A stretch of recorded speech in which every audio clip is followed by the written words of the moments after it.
All right, so how did the exam go yesterday?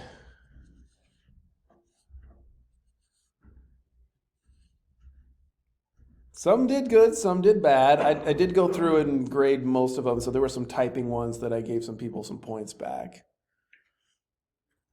I was worried it was too easy because you guys were done in like 30 minutes. So is there anything I need to do to get you the information better? Because there were some people that were not probably super thrilled with their scores. So does that mean you need to study more, or does it mean I need to teach it a little differently or a little better?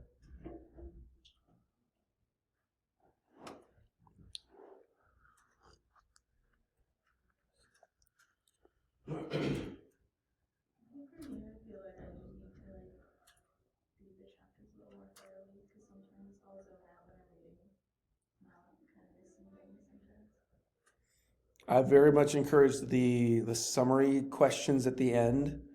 If you know those, you're probably going to do decently on the quiz or on the exams. So like when it's time to study for that exam, reading through make sure you go to the end of the chapter, know all those questions, because they're usually going to be like summarize this, summarize this, summarize this. That way you're ready. And then knowing all of the vocab words and what they mean, because there's going to be true and false, or pick this correct term for this. That would be my advice for studying.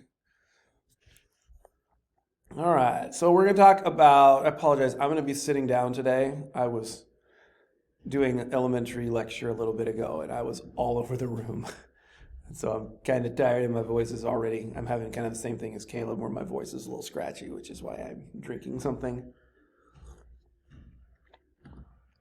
So we're going to talk about anaerobic and aerobic training. So basically, how do we get into shape? So this is one of the fun chapters of like taking it kind of a step beyond just one thing. Like how is our body actually reacting to getting into shape? So we're going to talk a little bit, or kind of briefly, we have entire chapters on aerobic and anaerobic adaptations, like what the body does, but this one's going to kind of summarize it all and then add some other fun ways. And we're going to try some of these too. So here is the chart. We'll come back to this. Oh my, that's definitely in the way there. Let's get that out of this.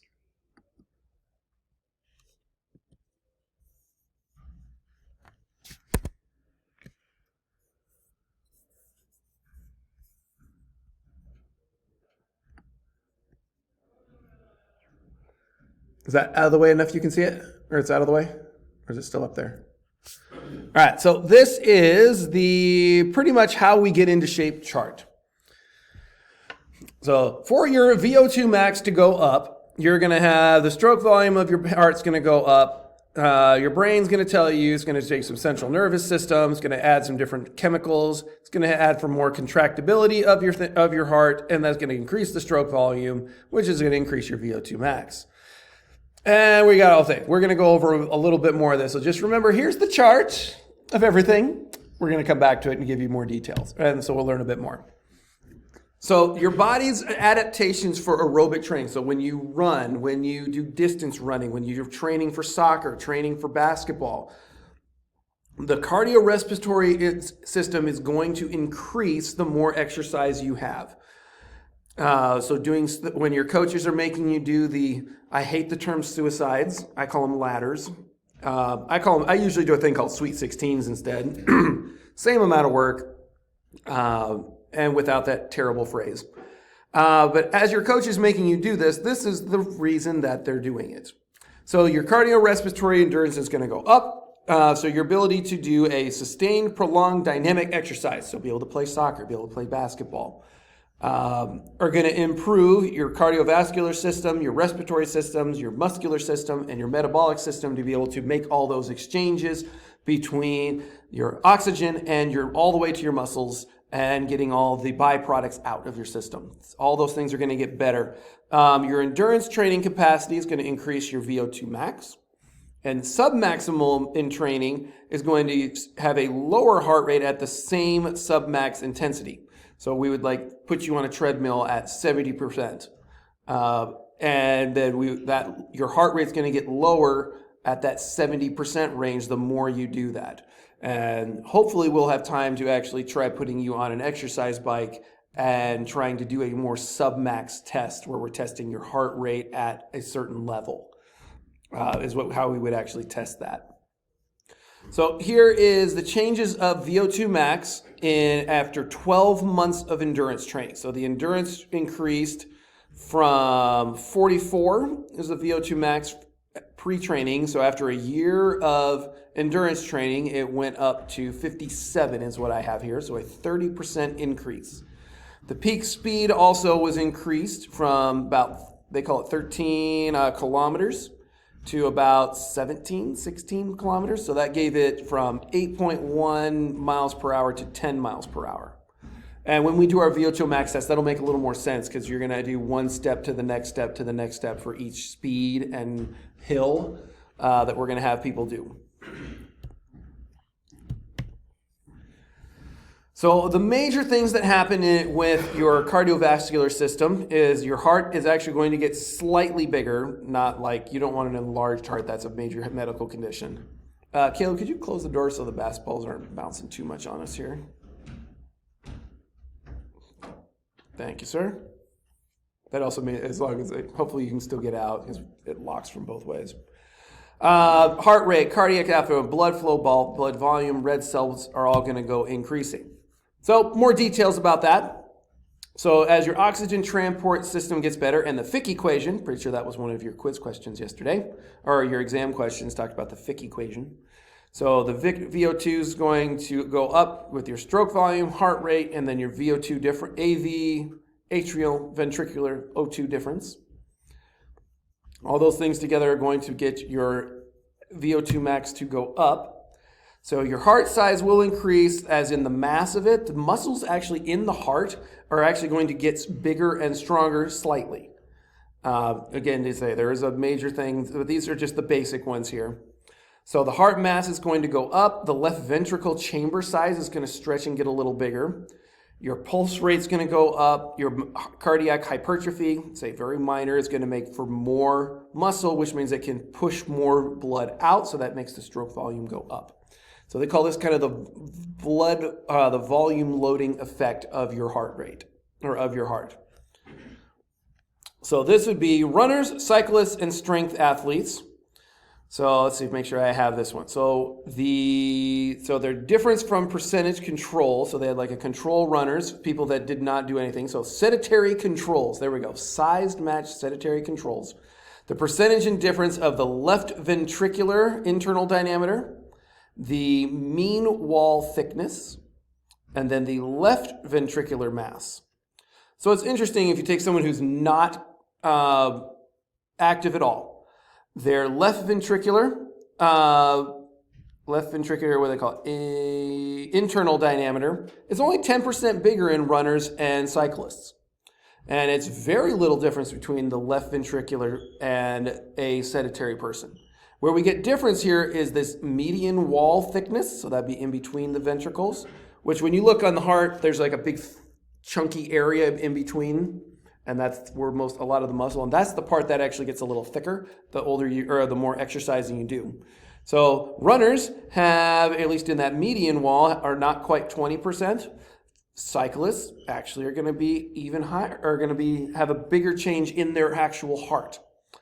And then the left ventricular mass, big difference, 50% bigger, almost 65% bigger in a cyclist, and then strength athletes. So this kind of supports the whole, when you're doing running or cycling, you're going to increase your heart rate and your heart mass and how efficient your heart is in comparison to strength training.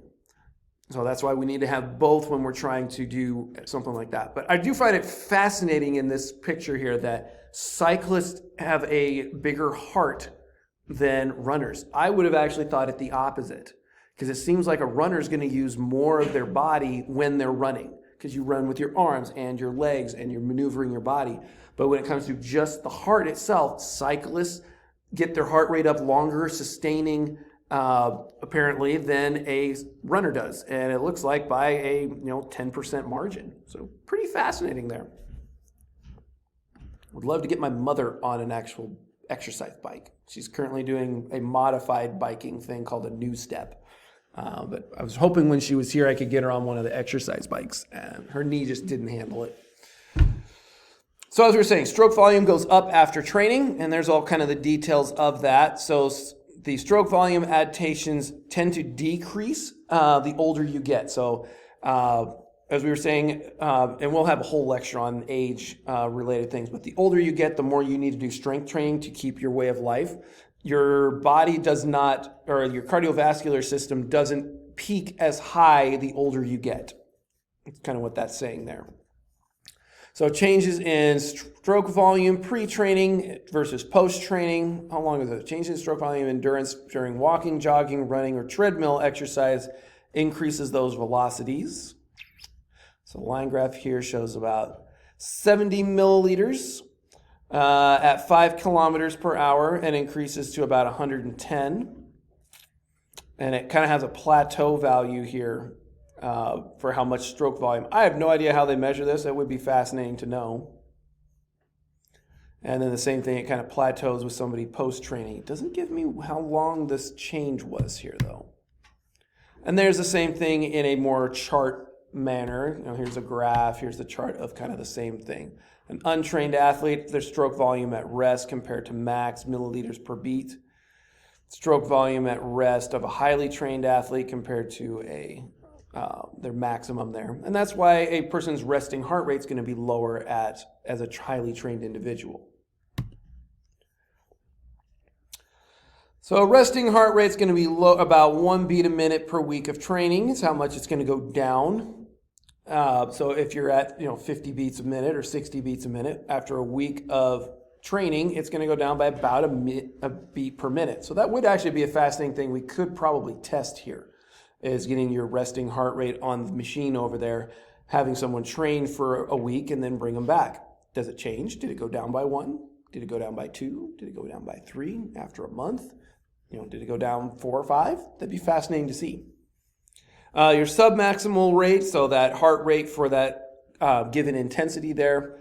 Your maximum heart rate, though, is going to have no significant change in training. So your max heart rate pretty much has to do with where you are in your age. So most of the time it's 220 minus your age. So most college students are going to be roughly 200. I'm at about 40 years old now. I'm just a little under.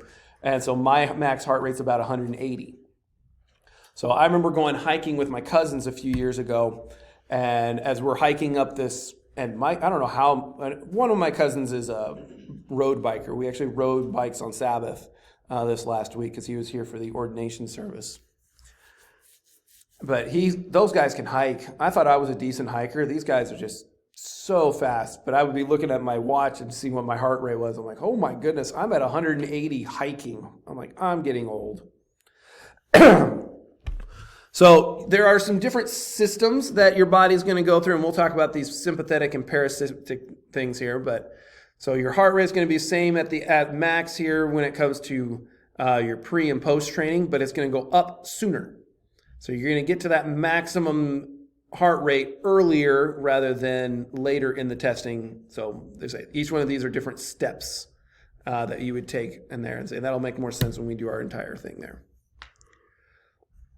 A couple more adaptations. So the longer you go, the better you're going to recover.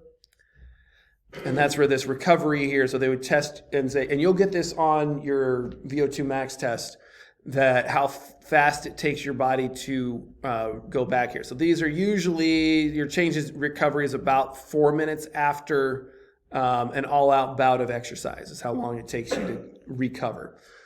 So that really would mean that when you get a timeout for basketball, how long is a timeout in basketball, guys? So let's just call it a minute. So the longer timeout. So after 1 minute, after going all out nice and hard, it drops to about 50%. Yeah, so from 150 or 200 to about 140. In a better trained athlete, in that 1 minute, they're going to be down to under 100. So you're going to recover quicker to be ready to get back into the game. or at a timeout or a free throw. So if I was going to pull high air out of a game and I need like my best player to get back in, I need them to be out for a total of 4 minutes for them to be back to 100%, at least at the heart rate level. So that's why I did a lot of pull a player out 1 minute before halftime or before the quarter. So they would have a minute of game time, a minute or two of in between the quarters, and then I put them in a minute later into the second quarter or into the fourth quarter. So that they would have 4 minutes to fully recover to get back into the game. So there's a concept there that might help you in your coaching later. Your cardiac output's going to have little or no change but your maximum stroke volume is going to go up considerably whether you're training or not, or whether you're in training. Blood flow is going to get to the active muscles faster the more training you do. The capillary recruitment is going to get better. You're going to get a better capillary to fiber ratio. So the capillaries in your lungs getting to the muscle fibers. And your total blood volume is going to go faster the better you are, or the more training you go through. So the blood volume is going to go up pretty rapidly. Your plasma goes up, the proteins go up. Your water and sodium retention go a lot faster, and all that's going to happen in kind of that first 2 weeks. Your red blood cells are going to go up, but the total hematocrit of blood is actually going to go down a smidgen. And here's what that would look like on a chart there. So your VO2 max going up here compared to the stroke volume. So as the VO2 goes up, and then VO2 max compared to red blood cell in volume. Notice that's a little more broad. So pre-training, this is what your blood would look like if you put it through a centrifuge. So pre-training, they have about 2.2 liters of blood in the body. Post-training, you're at about 2.4, so it goes up just a little bit. There's about 5 liters of blood in the volume, or of blood total in your body. And so the hematocrit level is going to be about 44%. And so they're saying, but then your plasma volume goes up quite a bit after training. And so the amount of hematocrit compared to the total blood is actually a little less. So that's what they were saying there.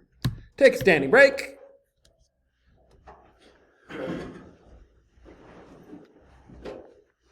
Get a good stretch on. Woo, I've only been training with my wife for a couple of weeks for gymnastics. So we're going to Acrofest in a few weeks. And so I have done no stretching. And just in that 3 weeks of doing gymnastics, I balance my wife on my feet, so it stretches my hamstrings a lot. And so you're not going to see a lot of 40-year-old guys who will put their palms on the floor with no stretching. And that was not the case 3 weeks ago. I could barely put my finger, I could just kind of bend my fingers. So I gained 4 inches there in stretching. All right, so respiratory swimmers. So your pulmonary ventilation, you're at a given intensity is going to go down the more you train. Your pulmonary diffusion, how fast things get to across into the lungs, into the blood. And then your HAVO2 difference is going to go down there. So an interesting one here, elite swimmers. So think like Michael Phelps. Do they actually have we say in here that your ventilation is going to go up, the tidal volume is going to go up. Does an elite swimmer have bigger lungs because they trained it that way? Or were they genetically have bigger lungs? What do you guys think?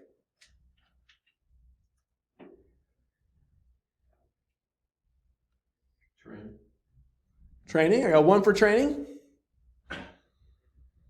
Anybody else? Anybody disagree? I think in most cases it's genetics.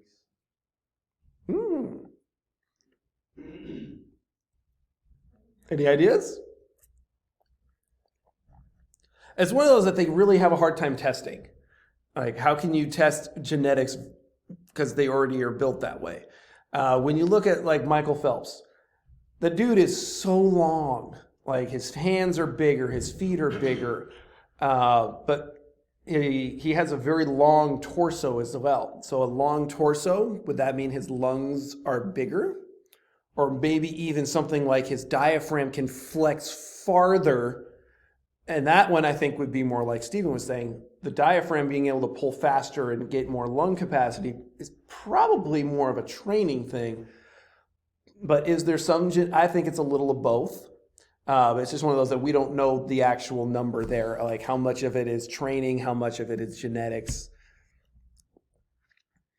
All right, so muscular training, or the musculars in that aerobic training. So there's a PGC1 alpha, and there's the whole list of there. I'm not even going to try to say that. So this is the master regulator energy production. This is integral for biogenesis in the mitochondrial, and some would call this the master switch. This is one of the things they test for Parkinson's and aging, is they will do blood work to see how high this is. I have seen this term here when I do blood work for my cancer checkups. That is one of the things that is always in there when they do just basic blood work. So the activation of multiple signaling pathways here, a couple other ones here. And so they call these the signaling molecules that are going to tell this PGC1 alpha to go. So when you start exercising, the body then senses something's wrong. So they increase calcium. They realize there's low ATP. And so we're going to start those things there, and we're going to increase our oxidative stress.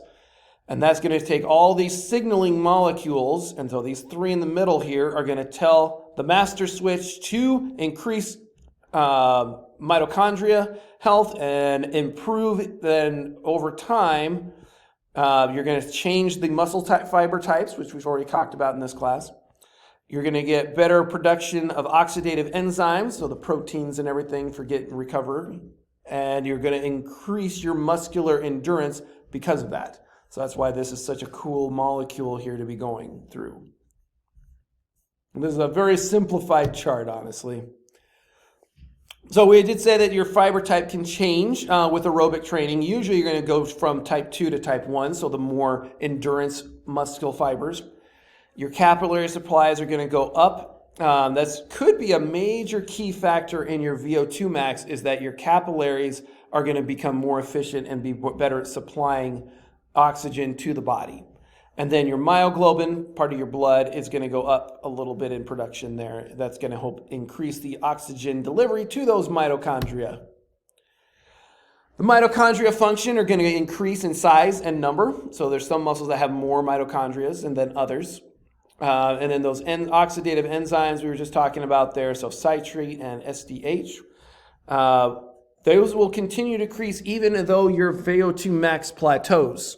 So that's why on some of those charts you'd see they have that plateau and it just kind of keeps going flat there. That's because these oxygenated enzymes are still going, and that's why the person hasn't quit their test yet, because they feel they can keep going because these enzymes are still supplying the body with energy. So we were saying the mitochondrial genesis here. So you exercise, it's going to tell that hormone that master switch to tell the body to make more mitochondria. It's going to tell those good mitochondria to have more ATP production. Then as you get older, you're going to have some weakened ones, and then there's mitophagy, not quite sure what that is, and it's going to start losing some of those mitochondria, and that's going to happen as you age and as just time goes there. So this would be the change in VO2 max compared to how many months somebody trains. So after 1 month, your VO2 max can go up, 10, not quite 15% there. Can go up by about 25% after month 2. Interesting how it drops down here, but it pretty much just kind of plateaus. And this is all in comparison to their original VO2 max.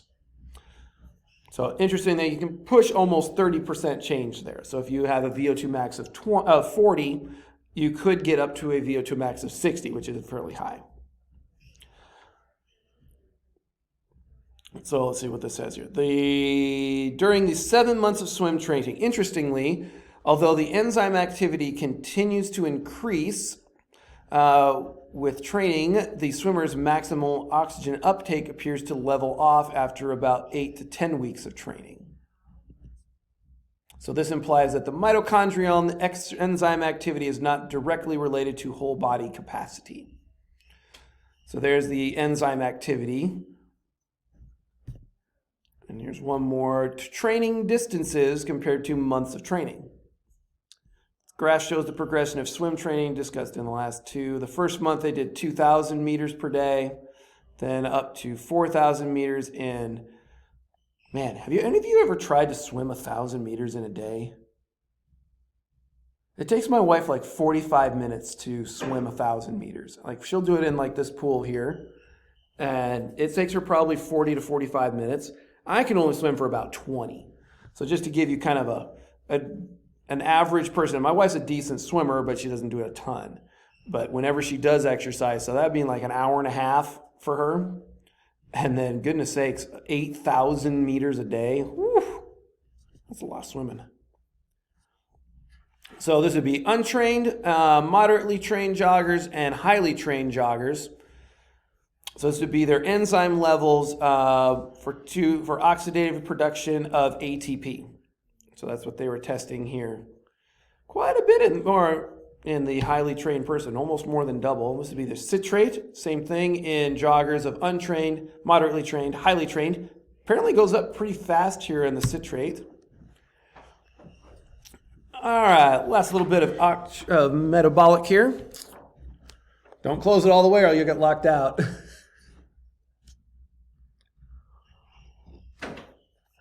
Ooh, do I have a... let's call it a quick standing break here so we can give him a chance to come back.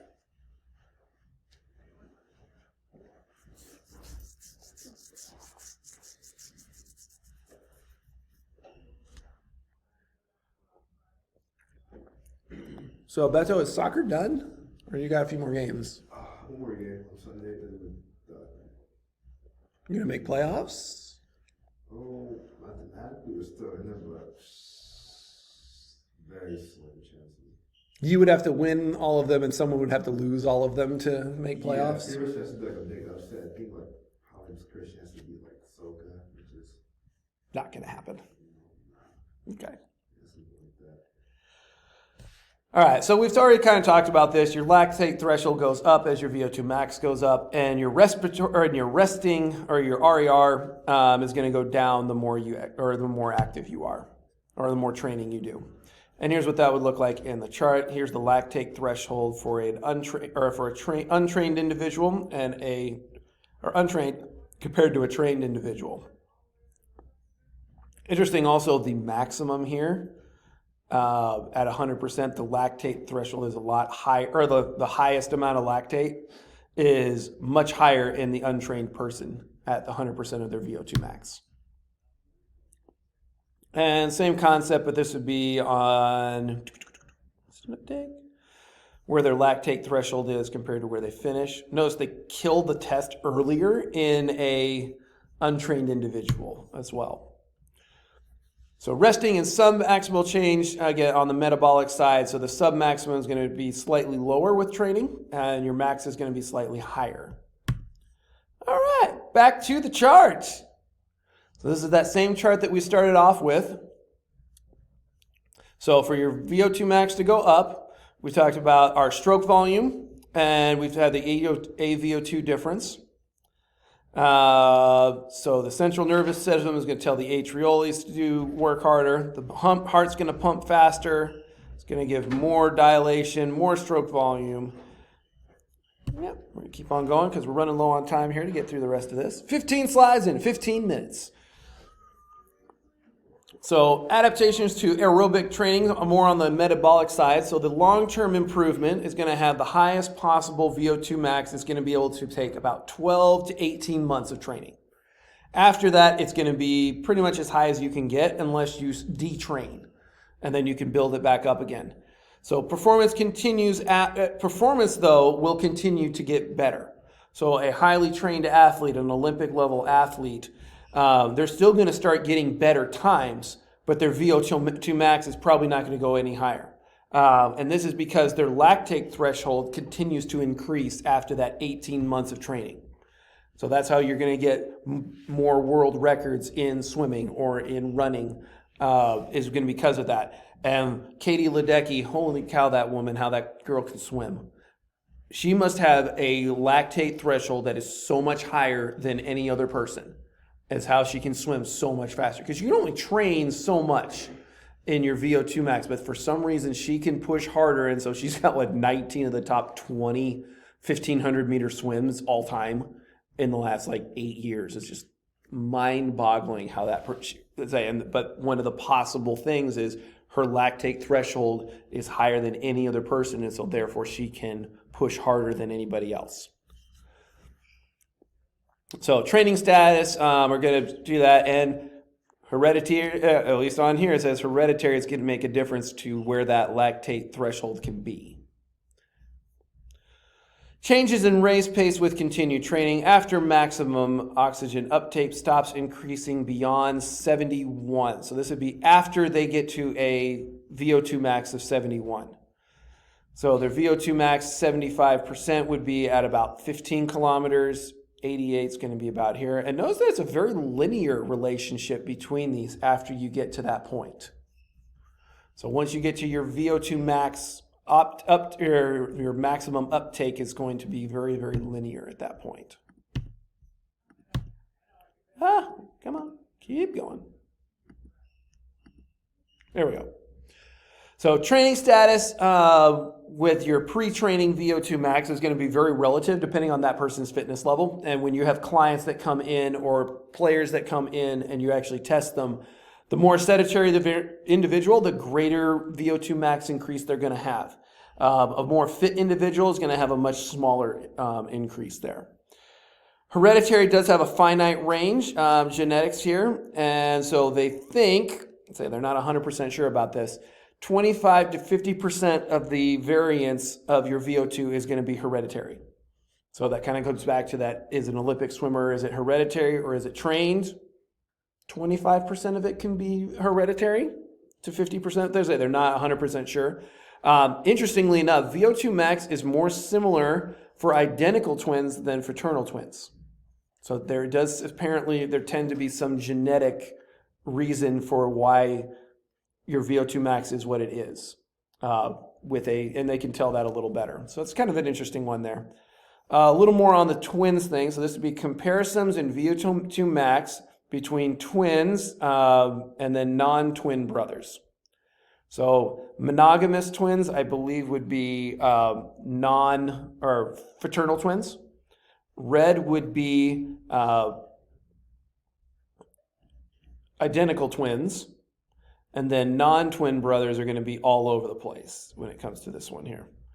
So notice that the monogamous fraternal twins are a lot closer on the lower side here. So brother A versus brother B. But there are some still that are way far apart as well. So just an interesting one there. I would love to know more about that study. Right? I would love to research this one from 1986 and just read the entire thing on how exactly they came up with that. So sex can make a difference. So untrained females are going to be lower VO2 max than an untrained male. Trained females are going to be close, but when you train, the VO2 max is going to be much closer to the males. And there's also a bigger difference in males compared to female older women. So high versus low responders. So genetics determine the variation of your VO2 max with some training and compliance. So there are the psychological things or physiological things. The reason for these training things are going to be depending on what conditions you have. So here's what some of those would look like here. So the dependence, let's see if I got any details over here. So sedentary compared to exercise trained. So older women on estrogen, so before menopause, can go up pretty high. Same with older men. Now, after menopause, though, the amount of difference is a lot lower in women because they don't have the estrogen supplies anymore. Kind of fascinating on that one. And this is all in the VO2 max kind of training. So this would be endurance things. So endurance training is critical for endurance training events. It's also important for non-endurance based performances. So you want to be able to recover quickly from whatever you're doing. So that's why that professor that's trying to run a sub 4 minute mile and lift 550 pounds on squat in the same day is so difficult, because you want to be able to recover, but you also need to be specific in what you're doing. So all athletes, though, need to have some sort of cardiovascular endurance. I remember watching a thing on The Rock, and I think it was for the movie Hercules that he was showing us. He's like, here's a typical filming day for me. He's like, I get up at 4 a.m. and I get on in his hotel room. He had a treadmill. He's like, and then I do cardio for 45 minutes. And then I eat, my first protein meal. He had like 12 meals a day, if I remember right. But he's a massive guy. And then he'd eat his first meal. He'd go lift his first lift of the day, eat another meal, film for a few hours, come back, sleep, eat another meal, train for another hour, and then go film again. But he also started with cardio, even though the dude's massive. So cardio or deconditioning. So bed rest is associated with diseases and disability. The longer you're on bed rest, the more your body detrains. So the level of cardiovascular fitness is greater if the VO2 max is higher at the start of bed rest or weightlessness. So going to the International Space Station. We're going to skip that one because we got like 6 slides left. It's a good spot to end though. So anaerobic training. So we have a very brief in comparison to our aerobic changes. So your anaerobic power and capacity are going to go up. So that wind gate test that we showed the bike one the other day, where they put like 75% weight on the front and they had him go hard for 30 seconds. That's the wind gate test. Is as close as we can get to an aerobic power test. And they call it the gold standard on here. The anaerobic power tends in capacity increases with training. So getting more type 2 in muscles in there. And you're going to have a lesser extent on the type 1 fibers, but the percentage of type 1 tend to go down and the percentage of 2 tend to go up. With anaerobic training, your ATP PCR systems are going to get more specific. The very little enzyme trains with the more increase in strength. Your glycolytic system, though, on the other hand, is going to increase more, but performance gains are going to go up in strength. So this would be the creatine kinase and then the muscle myokinase are the two there. So after 30 seconds of maximum anaerobic training, so that wind gate test. So changes in enzyme activities at 6 seconds and at 30 seconds. So enzymes go up quite a bit as you do that. So knee extension time. So performance of a 60-second bout of training with 6 seconds and 3 seconds anaerobic bouts. So the line graph shows pre-training of 220 watts. This would be on a bike. So the pre-training, they were here, post-training up there. So high intensity interval training. That's kind of like a big deal in training now, as they're hoping that high intensity training is going to be a more time efficient way to produce the adaptations associated with endurance training. So hopefully the concept is I can do 5 or 6 high intensity bouts of exercise and I'm going to get the same benefits as running a 30-minute jog. That's what they're hoping. So can I get the same amount of exercise benefit for my body in a shorter amount of time? So doing quick, hard intervals is going to stimulate some of the mitochondrial biogenesis we've been talking about this class. It's all going to change the capacity for carbohydrate and fat transport and oxidation. Being more specific to that sport-specific activity, so running sprints for basketball, longer distance running for soccer with some sprints in the run. Cross-training is kind of an interesting one, though. So training different fitness components at once or training for more than one sport. Strength benefits tend to be blunted by endurance training, but the other hand is not true. Endurance training is not blunted by strength training. So if you're an endurance athlete, it is still good to be doing strength training and it's not going to affect your endurance. And there's some of the chemicals there. With an untrained to an aerobically trained, anaerobically trained. And the stars here would be what we call statistically significant. So an untrained to an anaerobically trained. So the creatine and myocreatines for your PCR systems, ATP, and then the glycolic system. I can't pronounce that, is a little higher. And that is all I have. Have a fantastic day.